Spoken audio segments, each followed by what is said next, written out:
ప్రజల అభిరుచులు ఆకాంక్షల మేరకు గ్రామాన్ని అభివృద్ధి చేసేందుకు తన వంతు కృషి చేస్తానని పనసపాడు గ్రామ సర్పంచ్ చీకట్ల వెంకటేష్ పేర్కొన్నారు. సామలకోడు మండలం పనసపాడు గ్రామంలో వికసిత భారత్ జీ రామ్జీ గ్రామ సభ సర్పంచ్ చీకట్ల వెంకటేష్ అధ్యక్షత నిర్వహించడం జరిగింది. సర్పంచ్ చీకట్ల వెంకటేష్ మాట్లాడుతూ గ్రామంలో శానిటేషన్, వీధి లైట్లు, వాటర్ సప్లై గురించి ఇబ్బందులు ఏమైనా ఉంటే చెప్పాలని ప్రజలను అడిగారు. అలాగే ఉపాధి కూలీలకు సెంట్రల్ గవర్నమెంట్ వారి పనిదినాలు 100 రోజుల నుండి 125 రోజులకు పెంచడం జరిగిందని చెప్పడం జరిగింది.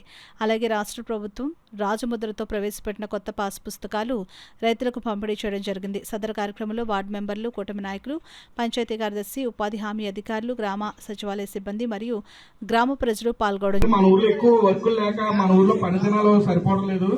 కావాలంటే మన పక్క ఊర్లో వెళ్ళి చేసుకోవచ్చు అంటున్నారు.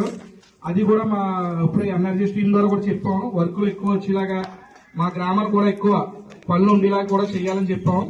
అదేవిధంగా రెండో కార్యక్రమం ఏంటంటే మన పంచాయతీ కార్యక్రమంలో పంచాయతీలో ఏదైనా సరే ఒక డ్రైనేజీ కానీ ఒక రోడ్లో కానీ చెత్త అన్నది, డ్రింకింగ్ వాటర్ ఒకటి, కరెంటు, లైట్లు సదుపాయాలు ఒకటి ఏమన్నా మీకు ఇబ్బంది కలిగించిన వచ్చినా సరే మన సెక్రటరీ గారు చెప్పినట్టు కంప్లైంట్ ఇస్తే వాళ్ళు అన్ని కూడా యాక్షన్ తీసుకుంటారు. ముఖ్యంగా సేపల మీద ఎక్కువ ఇబ్బందులు ఉన్నాయో జనాలకి, వాళ్ళ పని పాపం బయట నుంచి వచ్చేస్తున్నారు. మన ఊర్లో ఎవరు లేరు. వాళ్ళు చేసే పని కూడా మనం గౌరవించి వాళ్ళని కూడా ఒక మనుషుల్లో చేసి మనం వాళ్ళతో అందంగా వర్క్ చేయించుకుందాం.